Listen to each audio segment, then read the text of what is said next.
শাকিব খানের দলে অবহেলিত সাব্বির রহমান, অথচ ঠিকই সাব্বির রহমানকে দিয়ে ব্যবসা করে যাচ্ছে শাকিব খানের ঢাকা ক্যাপিটালস।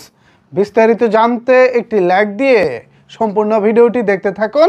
আপনাদের সাথে রয়েছি আমি ওয়াসিম। ভিউয়ার্স, সাব্বির রহমান এই মুহূর্তে রয়েছেন ঢাকা ক্যাপিটালসের সাথে।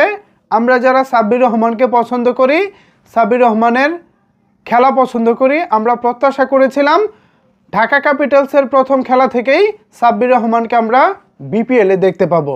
কিন্তু আমাদের সবাইকে হতাশ করে দিয়ে সাব্বির রহমানকে প্রথম ম্যাচ, দ্বিতীয় ম্যাচ এমনকি তৃতীয় ম্যাচে পর্যন্ত তাকে নেওয়া হয়নি।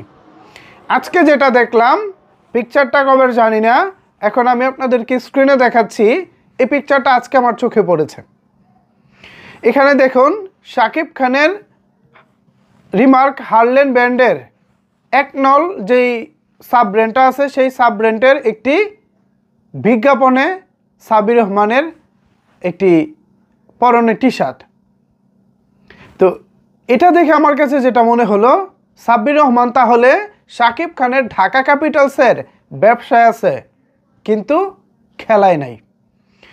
যেহেতু তাকে নিয়ে এক নল অর্থাৎ হারলেনের সাব ব্র্যান্ডের একটি বিজ্ঞাপন করা হচ্ছে, সেহেতু তিনি একজন গুরুত্বপূর্ণ পার্সন, অথবা তাকে ঢাকা ক্যাপিটালস জনপ্রিয় ধরে নিয়েছে। ধরে নিলাম আমি তাদের কথায়, যেহেতু তাকে দিয়ে বিজ্ঞাপন করাচ্ছে, তার মানে সাব্বির রহমান জনপ্রিয়। সো সাব্বির রহমান যদি জনপ্রিয় হয়ে থাকে, তাহলে তার সেই জনপ্রিয়তা কাজে লাগিয়ে তাকে দলে নেওয়া হচ্ছে না কেন? তাকে দলে নেওয়া মানে আরও কোটি কোটি ক্রিকেট প্রেমীদের সমর্থন পাওয়া ঢাকার জন্য। এমনকি সাব্বির রহমান একজন জেনুইন অলরাউন্ডার, বোলিংটা পারেন, ব্যাটিংটা পারেন, ফিল্ডিংটাও পারেন দুর্দান্ত। তো এত গুণে গুণান্বিত যে ক্রিকেটারকে নিয়ে গত 15 দিন ধরে আফসোস করতেছি, সেই ক্রিকেটারটা শাকিব খানের দলে নাই কেন? ধরে নিতাম সে জনপ্রিয় না, খেলা পারে না, ঠিক আছে, সে ফেল না। তো যদি এরকম কিছুই হতো, তাহলে নিশ্চয়ই শাকিব খানের ব্র্যান্ডের বিজ্ঞাপনে হিসেবে তাকে নেওয়া হতো না।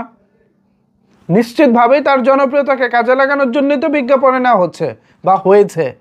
সো সেখানে যদি সাব্বির রহমান কার্যকারী হয়, তাহলে দলে কেন কার্যকারী না? ঠিক কী কারণে সাব্বির রহমানকে বসিয়ে রাখা হয়েছে? আপনাদের কি মনে হয় ভিউয়ার্স? আমি আসলে কোনো কারণ খুঁজে পাচ্ছি না।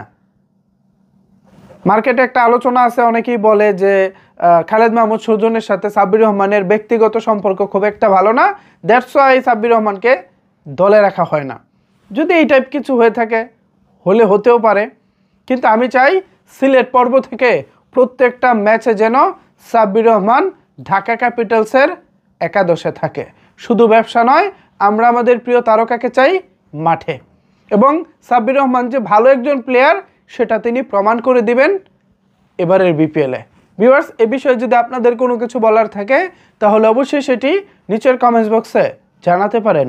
ধন্যবাদ সবাইকে এতক্ষণ আমার সাথে থাকার জন্য।